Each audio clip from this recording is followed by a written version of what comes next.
Baltic Sea adventure.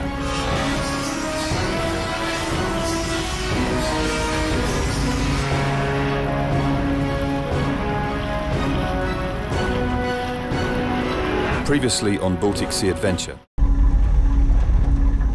What's the courier? Russian wreck hunter Andrei tells us about the wrecks of the Estonian islands, including U-boats and submarines.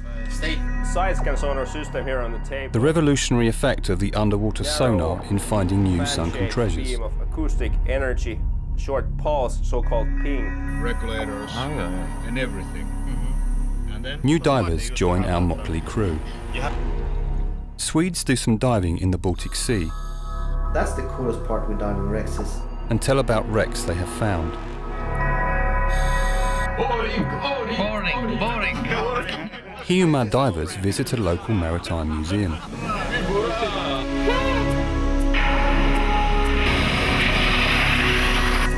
Old Soviet bunkers are worth a visit on a rainy day. Floor is burning.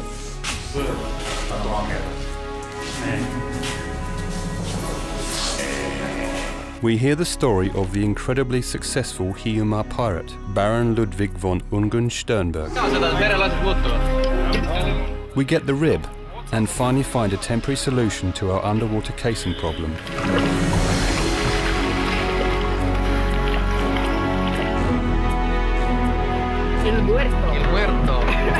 It's nice to find the new base camp ready and have fun and do some diving.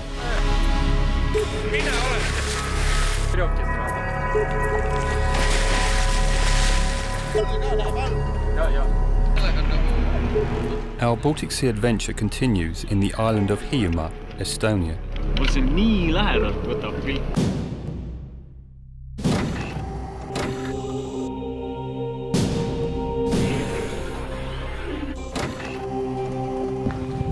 Our new captain Martin is in charge of the diving boat Pelagonia. Maybe we see in the video. Yes, again. Let's try. This is the new captain. New day and new adventures. We try out our anchor at the Lethma harbour. Better to try it out here than at the wreck site. We want to make sure that we can get the heavy anchor up manually. Like child's play. yeah, baby, work it, baby. We had salad and beer and Everything. All right. By now we have more than enough divers on board. Kurt from Tallinn, Estonia. Good. Our brave captain did it. Tuomas from Finland, and several divers from the Degeda Divers Club of Hiiumaa. Martin, Andres and Janis. Hello, cameraman. Hello. Kurt and Andres bring their girlfriends along. Why not? The more the merrier. So you're now the navigator. Tanja, Kimmo and Kari form the filming crew. You see? You must go here. Invest.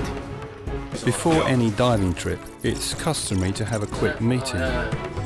Film director Kimmo gives some pointers about the underwater filming and what he would like to see in the underwater pictures. This is nice, like top shot down, if you make it. So you have to decide who's the guys who have the main lights. Then there's two smaller lights, but we have to somehow... we have Janis and I have... And since there are many people on board who are all excited and here to have fun, we go through some safety issues. Because we don't want to do anything like, that is Understand. foolhardy. We want to And you kind of be understand safe. that you have to be extremely responsible about the safety of your safety and the boat's safety. Yeah. And Of course. Yes. Of course. Yes, because So it is everybody- potentially... We must break the operation when the waves are too big, and then we but turn around like I and, said, and leave to the... Yeah, better be safe than sorry. Yes, of course. It's very good. Okay.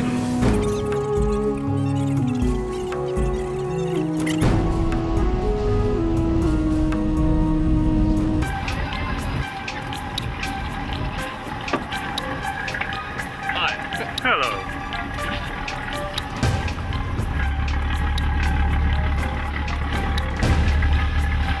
We are off, and the rib follows us.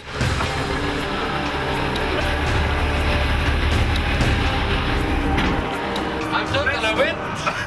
Because the wheel is too heavy. All right.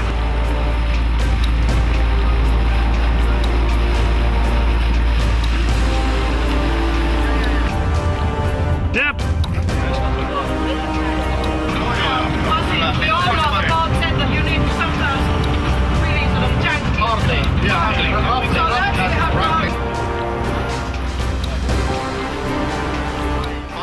I have one extra regulator, but it's for yoke. But we can do it. Yeah. Yeah. Of course, the waves will be bigger once we drive out of this bay area. But So this is life. Very nice. Today, Lady Baltic Sea shows us its most beautiful features. It's such a great day, it hardly seems like work. and everything, and he can find the wreck and then put the anchor down there, and then we move this Pelargonia a little bit far and also anchor to the bottom. Since Andre and his side-scan sonar left us unexpected, I think maybe 15 meters more. we have to locate the wreck of the survey boat Vest, So where the rubber boat is. Oh, okay. using the coordinates of the wreck and the rubber rig. You can usually recognise the known wrecks in the boat's underwater sonar. It just tends to be a bit more difficult.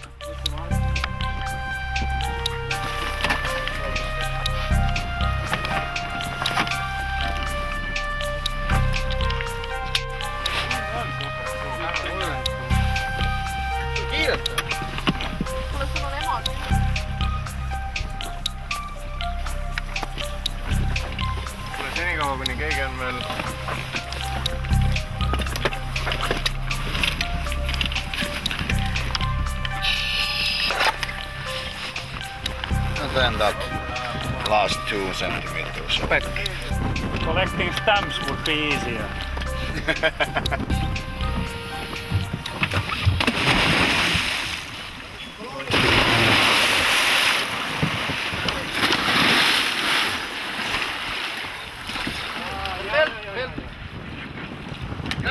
If I need your help with the camera, because it's very, very heavy.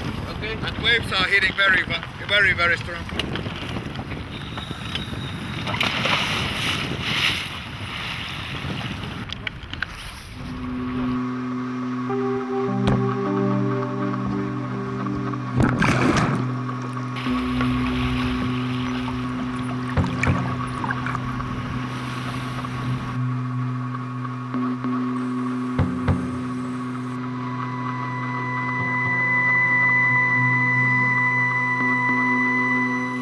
The divers do 2 diving trips to the wreck Vest. It was part of the fleet of survey vessels that were bombed and sunk during the Second World War, 23rd of July 1941. It's not a big ship and lies in shallow waters, in depth of about 16 meters. It's so shallow, you can see lots of surface light in these images, and lots of silt. Since the day happened to be quite windy, all the sediment is on the move. It's like a soup. Tuomas is handling the camera, and he does well, capturing some of the wreck and the divers. But the visibility is still poor. There's nothing we can do about that.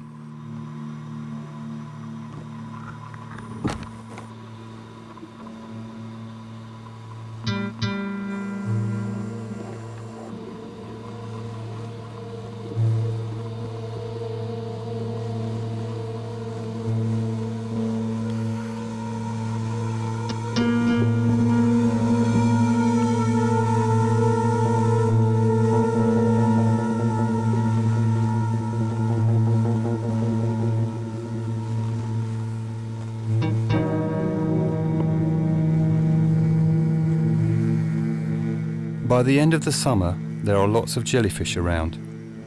These are totally harmless, they don't sting.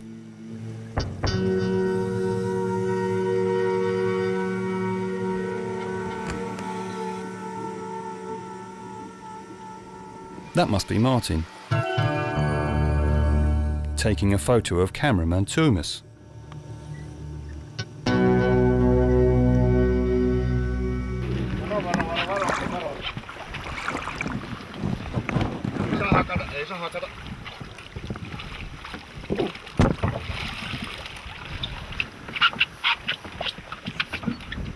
It's always a great sight to see everybody coming back safe and sound. Oi, se jalka mahu väliin.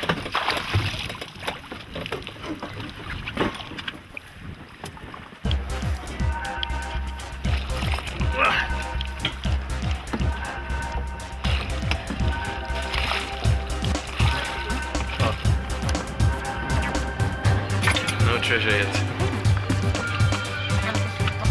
Aikaisemmin aina koko maski. Silloin se oli hyvä.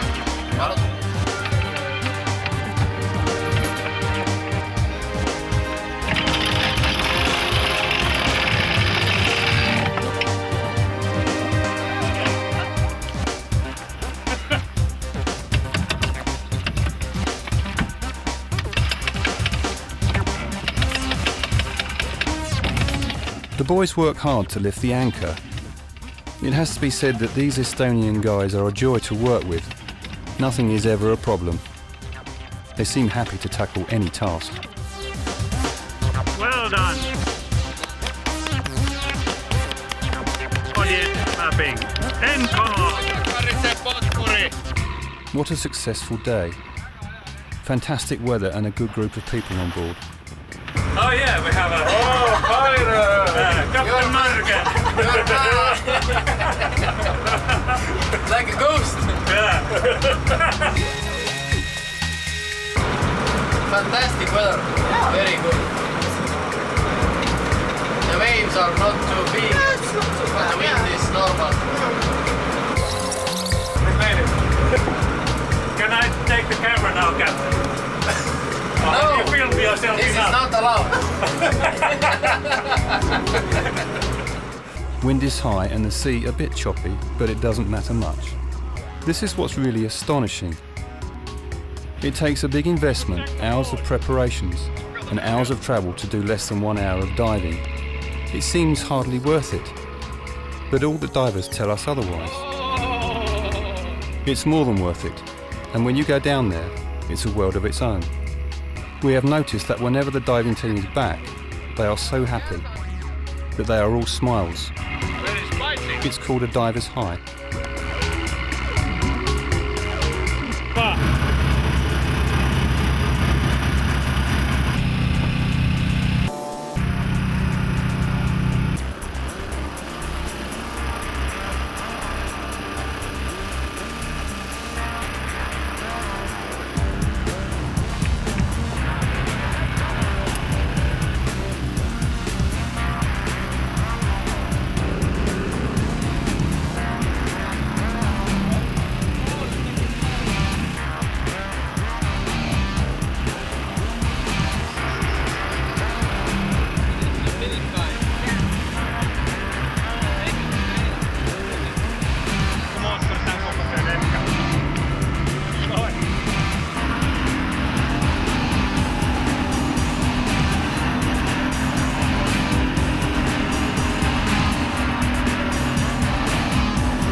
I think we should try maybe tomorrow morning to take the rubber boat, the reef, and go just me, Martin, sitten Thomas and you to the same place and do the dive. Okay. So we will check the weather at 2200 hours tonight. Yes. Then it will be more clear about the morning. Hommud ei pida olla vaid sellel paberin kanssa. Õige, ette lasta. Ära vaidle! Ta läheb kirdesse. Ei lähe. Okei, hyvä päivä jätku. And we'll see you again. Yes. Yeah. Bye-bye. Bye-bye.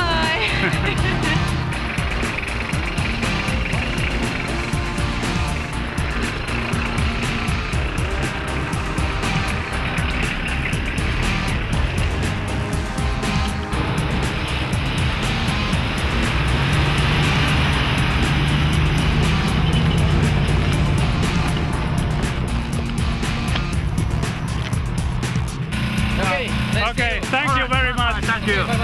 Bye-bye.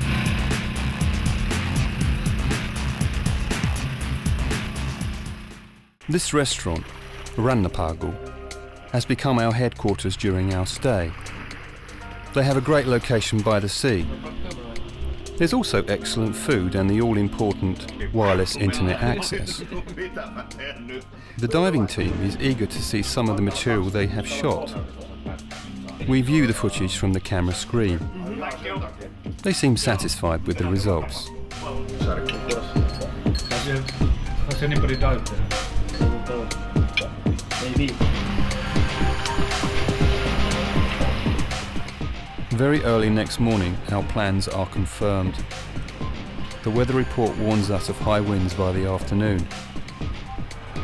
Pelagonia is clumsy and slow, and we all decide to leave her behind. It would be a lot quicker to just take the rib to the wreck. The crew will be there and back in no time at all. The divers today are Finnish Tuomas and Estonians Lina and Martin. Kari will drive the rib. Kimmo is filming all this. A friendly local cat is wishing us good luck. Coordinates of the close-by wreck are programmed onto the GPS.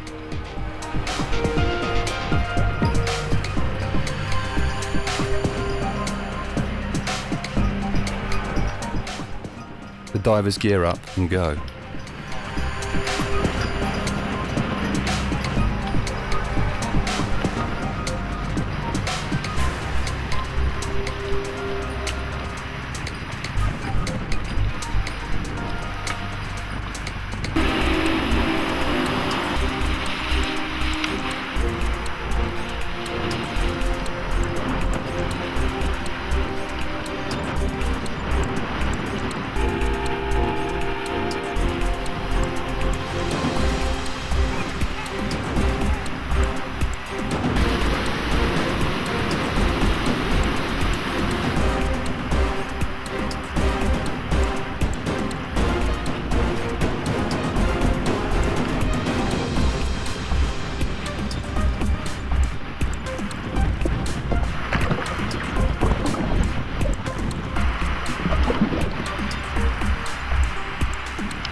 But then disaster strikes.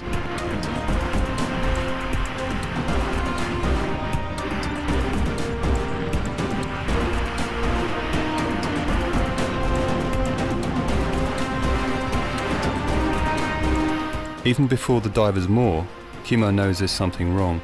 The rib is back too soon. The camera case has flooded. It could have been a fault in the old camera case or a human mistake. And if any tiny particle gets in between the rubber seals, the casing would leak under water pressure. Even the half-salty Baltic Sea water can destroy electric equipment in seconds. This high-definition camera is as good as gone. You can see the devastation in everyone's faces. No leaks. Possible to fix, I think. Salt water is quite bad. It usually corrodes everything. But maybe we must put this camera to the fresh water. Soaking it in fresh water might save the tape. It's worth a try anyway. Is this what a diving camera is supposed to look like? Other people build the boats in the bottle, so we have a camera in the bottle. You want to buy a camera? £5. £5. Very good camera. Underwater camera, as you can see. Thomas is absolutely gutted, but there's no crying over spilt milk. After all, it's just a camera. Thomas is ready to go home, and he'll take the camera casing back to Finland with him. Nobody is accusing him for this mishap, but naturally that doesn't stop Kimmo from teasing him. How does it feel now? How does it feel now? Can you give us a comment? How does it feel now? He says he's very sorry and will go to the sea now and drown himself. The good old Finnish way. Wise. Walk into the lake. Yes, wise. Yeah. You were there when it happened. How did it feel? Badly, very badly. Do you think this will be a bigger catastrophe? No. How many people died? 2 only. It must be more. It could be more.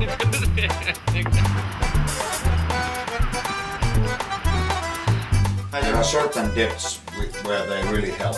Trimix. Trimix and nitrox. Because the mixes is also, the gas mixes is also cost a lot of money. Was it because, as far as we know, that before '91, that these islands were closed?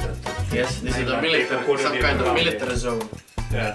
So did you have visitors here? Was some kind of? Yes, we have to apply for some. We have visitors. This is very complicated to get the visa.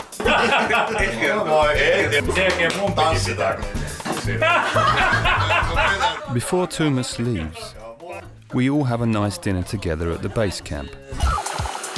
After the meal, it's time to go for a night ride in Hiiumaa and visit the off-licence. I'll go with him.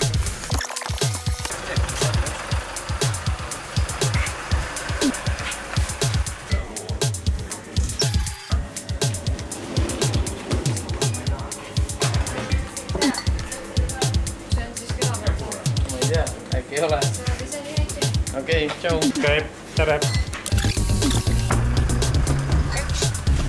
I made some local friends. Väike siide.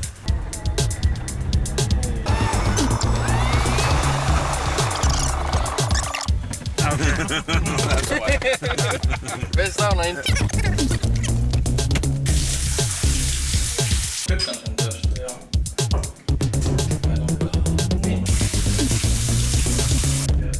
And then the boys go for a sauna. It's an old Scandinavian tradition. In this informal setting, there's time to talk about the Hiiumaa divers and their plans.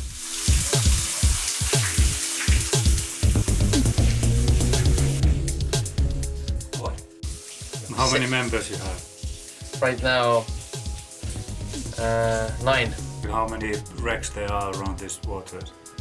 You mean this altogether, like, this you know, area around the Hiiumaa? Yeah. I think maybe 2,000 or something like that. Do you know a lot of locations? Some locations. I think maybe 10%. All right. Maybe 10%. How much you think that Andre knows? Andre knows. I think maybe 40 or 35%. There's a clear generation gap between the young and older divers. The old divers often know many wrecks and their locations, but don't want to share their information. The younger divers think that the wrecks belong to us all and are happy to share the info. There are more divers today, and they know that secrecy is futile. But luckily the young guys are the next generation. oh, sorry, not you. you guys are. Oh, not you. Yeah, you. We still have some time on our hands to see some Baltic seaside sights. Martin, Lena and Dan join us. The motor sailing ship Ala is not much to look at, but it has great symbolic significance for the locals. 144 people tried to escape the occupied Estonia to the neutral Swedish waters at the end of the Second World War on board this old workship. Stop! But it was captured. No. Women and children were released, and men sent to prison in Tallinn. Okay. The after-war years of Ala were eventful. This ship has sailed the seas under German, Swedish, English and Panamanian flags, and only came back to Estonia after 60 years of adventures. It stands as memorial to the colourful seafaring history. This ferry line is the connection between the islands of Hiiumaa and Saaremaa.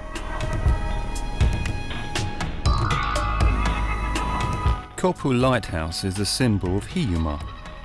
It's one of the oldest lighthouses in the Baltic Sea and the third oldest still operating lighthouse in the world. 500 years ago, the Hanseatic League was complaining about losing too many ships in the Baltic Sea. They needed landmarks and guiding lights.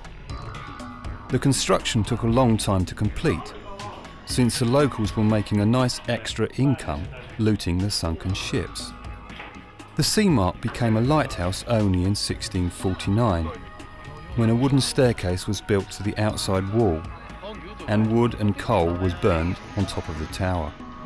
There's a Soviet-era watchtower to watch the people who came to visit the lighthouse. So this is what's called double surveillance. The lighthouse used so much wood that all the surrounding forests were hacked clean as far as you can see. And still, when the fires were most needed, in storm and rainy weather, the fire often got extinguished. In later years, this very steep and narrow staircase was tunnelled into the lighthouse, and other light systems, oil, gas and then electricity, have replaced the original wood fires. The latest addition is the concrete skirt that holds this very old structure upright and is still in use, visible miles and miles to the Baltic Sea. After the sightseeing, we have burgers in this exotic underground bar. Lena tells us that she has made friends for life during the trip to Hiiumaa, and Dan turned out to be a good tourist guide. He works for the local museum department and knows about the old buildings. These are the last few pictures you'll see from this day. We ate the burgers, started to drink beer and gin long drinks, ended up listening to old rock and new heavy metal. And we vaguely remember dancing all night in some local restaurant. Luckily, we don't have any pictures to prove any of these stories.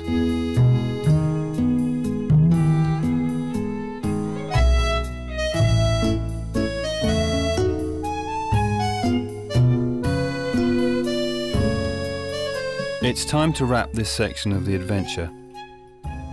There's no point taking Pelagonia out for more diving trips. Soon we'll have to meet our Swedish diving team in Finland. Kimmo and Tanja will drive the Land Rover to Finland, Getting back to the civilization.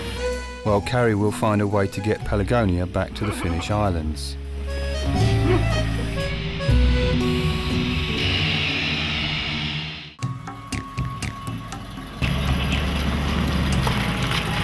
Kari's friend Juha comes by plane to Hiiumaa from Finland to help take Pelagonia back.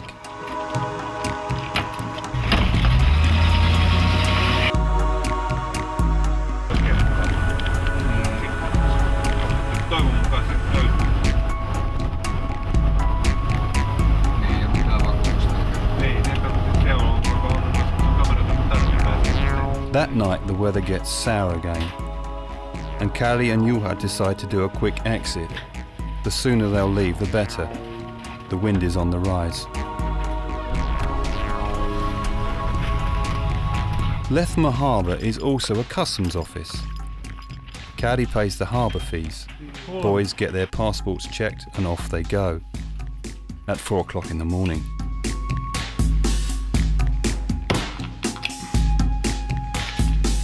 Kiitos.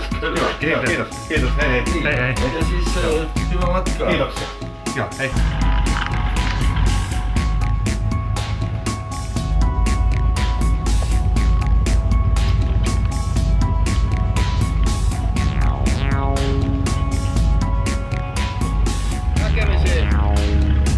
We'll be reunited in a few days' time on the other side of the Gulf.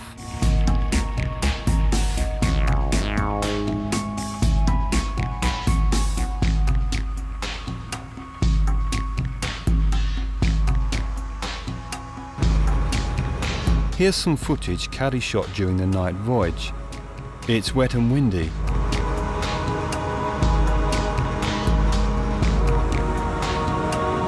Juha doesn't seem too happy, but the morning sun slowly clears the skies.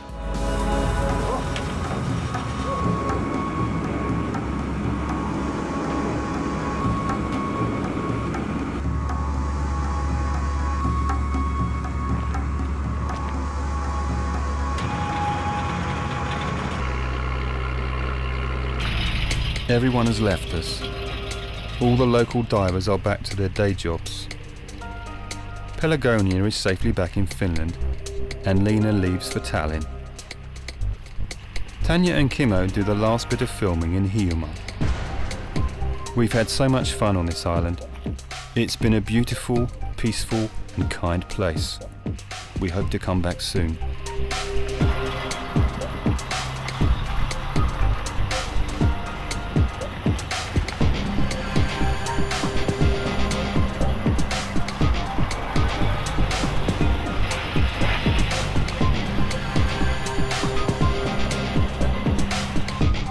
A ferry trip back to mainland Estonia.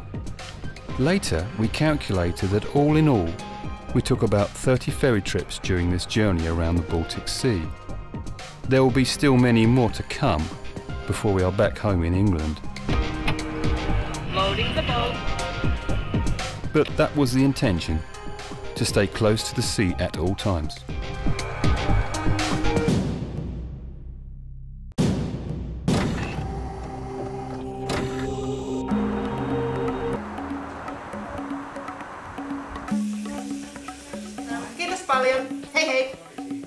We are pretty much where we started at the beginning of this TV series 8 months ago in Karnala, suburbs of Helsinki, Finland. Back to our friend Jari's flat, making plans. On ruokaa. There are the American underwater camera casings that we were desperately waiting for in Estonia. They finally found their way, surprise, surprise, to Finland. It's too little, too late. This is the man behind the entire Baltic Sea adventure. Him and his lost German U-boats. By now we have too many cameras and underwater casings, but not enough divers to use them.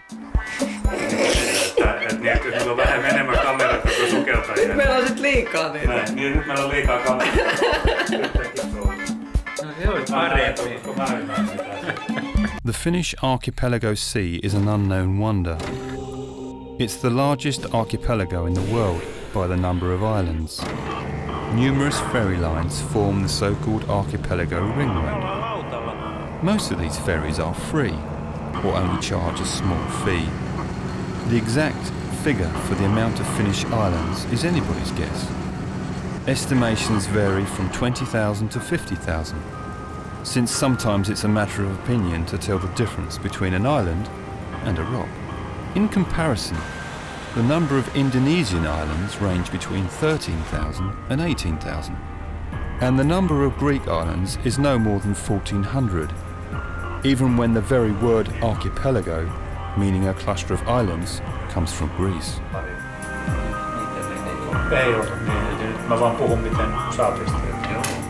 We stay overnight in a guest house on the island of Nauru, where Pelagonia is moored.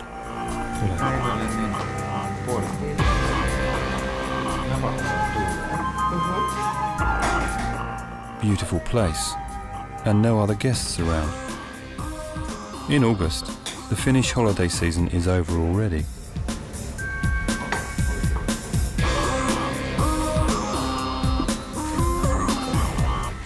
Jari, who is a diver and works as an engineer for the Finnish army, has taken care of sorting out diving permits for the Swedish technical diving team. We'll meet them tomorrow on the island of Korpo. We'll be looking for the lost U-479 outside Uto Island. But we'll also find other wrecks for the Swedish team to dive in the outer archipelago. But we know the layout and there's no lack of interesting dive sites. Se on kanssa semmoinen panssarilaiva. Ja se on... Olisi tarkoitus vielä tehdä kuvauksia. Miten se laadukaan? Just nearby, the Finnish Baltic Sea holds in its bosom a true treasure. The 18th century ship WWII is estimated to be the most valuable treasure ship in the world. WWII, Lady Mary, was a standard two-masted wooden merchant ship.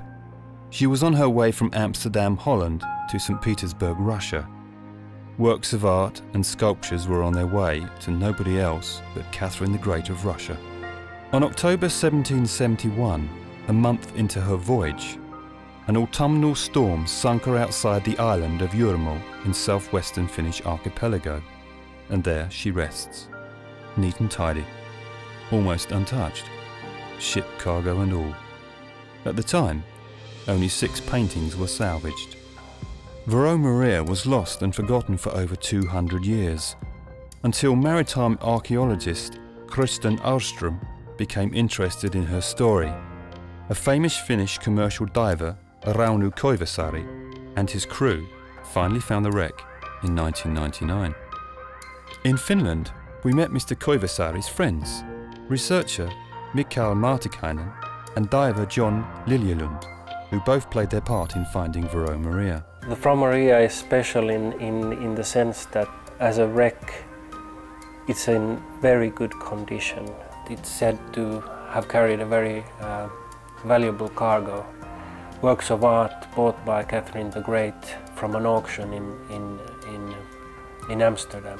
There was an international highway between St. Petersburg and Central Europe going through this area where it sunk. So it was just a lorry carrying a cargo, but the fact that what cargo it carried and what a beautiful condition it is today. And it's still a beautiful lorry. From Moria, I think that it's the only treasure ship in the world. That because if you go into the Caribbean Sea or places like that, where is that kind of ships and shipwrecks, there is only sand and the coins, but there is no wreck anymore. There's no wood, no. This is a handwritten note from the Dutch archives in Amsterdam. The most interesting, I think, and which proved then to be very crucial for the identification of the wreck, was these inventories. Do you remember this? Yes, I remember, because we did find the anchor there. Yeah, the anchors. Yeah. In Vap anchor in the flock broken, which means basically that it was a warp anchor with one arm missing, and that was, I think, about the first items that you found. Yes, we were the first guys to go down there, and the wreck was behind. It was in my back. I went down to the bottom. I was about 1 meter above the bottom. You can see anything. Then when I turned around, I saw the whole wreck. I saw the sunlight coming down from the shore, and the half of the wreck was like a silhouette. Oh my God. And it was like from Donald Duck. It was really amazing. By the way, Donald Duck is a very popular cartoon character in Scandinavia. Unsurprisingly, a dispute has been going on for years about the fate of WWII. Should she be raised and salvaged? Should she remain underwater as a diving site with an archaeological interest? The heated debate continues.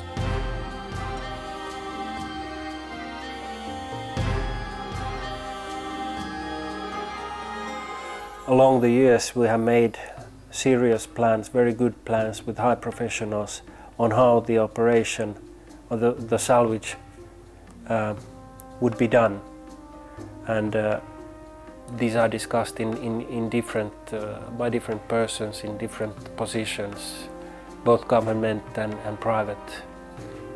So far I know only negative standpoints from the government side to this.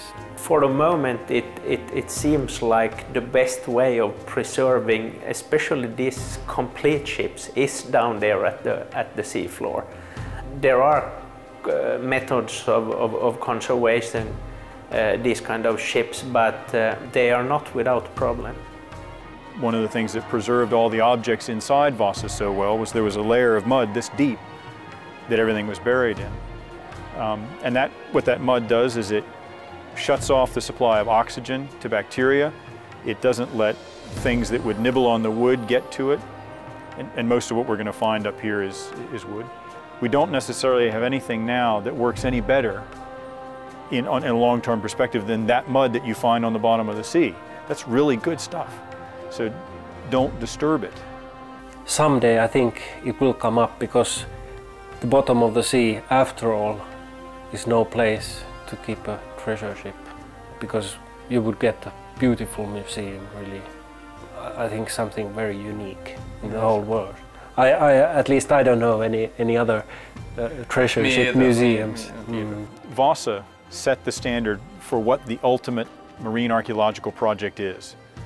Ever since 1961, the way the public thinks and the way a lot of professional archaeologists have been trained to think until very recently is that the ultimate goal of a ship archaeology project is to find a well-preserved ship, raise it to the surface, conserve it, and put it on display. The Vasa Museum is the great success story in terms of we have so many visitors that we generate a substantial amount of income that covers a substantial part of the cost of running the museum and 2 other museums. One of the disadvantages of a project like Vasa is it tends to suck up all of those resources and doesn't leave a lot for other projects, and that's an unfortunate consequence of a find this dramatic. I still hope that the salvage plan and the salvage project will go through and be accepted, and that someday we will see. I will see this ship.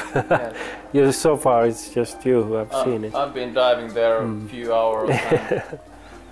I can say that it's worth of seeing. At the harbour shop, Jari finds out about the possible moorings in Korpo.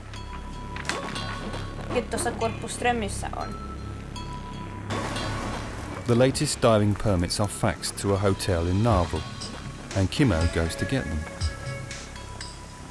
Kimmo has to drive the car to our next location, and it's down to Tanja and Jari to take Pelagonia and the Rib to Korpo. Both of us have spent many summer holidays around these islands and in these waters. It's only a few hours trip, we should be okay. Okay. This area is an amazing place for holiday makers. Most of the islands are not habited. Some of the larger islands have villages or small towns. The guest harbours and services for tourists are excellent. This area of stunning natural beauty was formed shortly after the last ice age.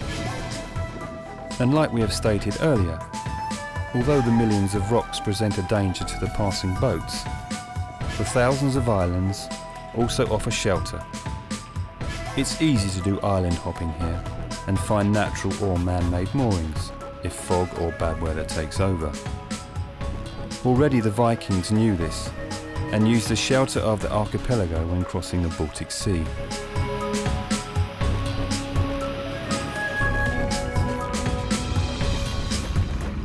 Kimmo is relieved to see Tanja and Jari arrive safe and sound at Korpostrom.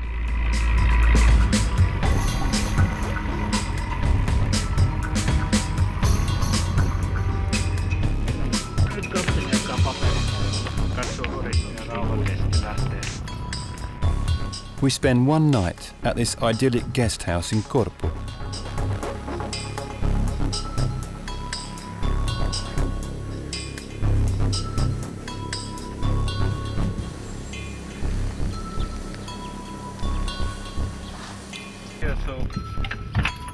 The next morning, here they are, the Swedish technical divers and our new friends, Tor, Per and Charlotta.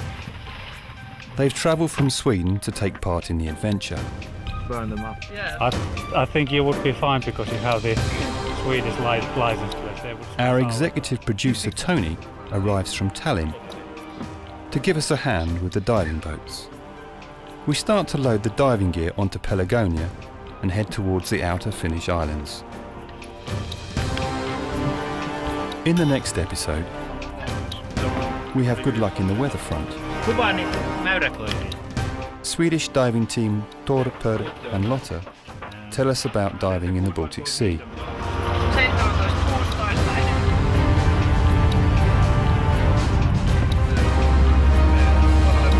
Extremely strange. We have the right coordinates now! Sole survivor. Yeah. Happy? Yeah. Our base camp is at the army barracks. Kato, missä se nyt oli. Aha, hetki.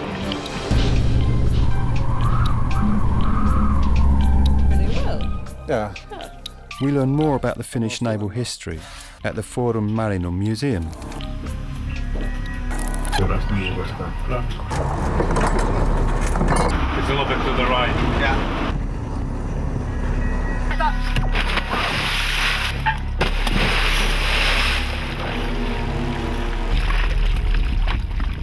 It's really good eye.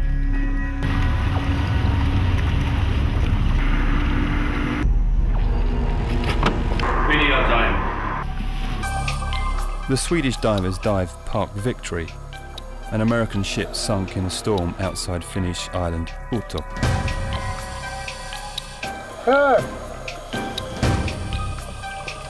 Well done. We see the sights of Utö and talk with radio amateurs. Lighthouse. Sierra Mexico 5, Sierra India Charlie, playing as captain. We're going to the church. To the church.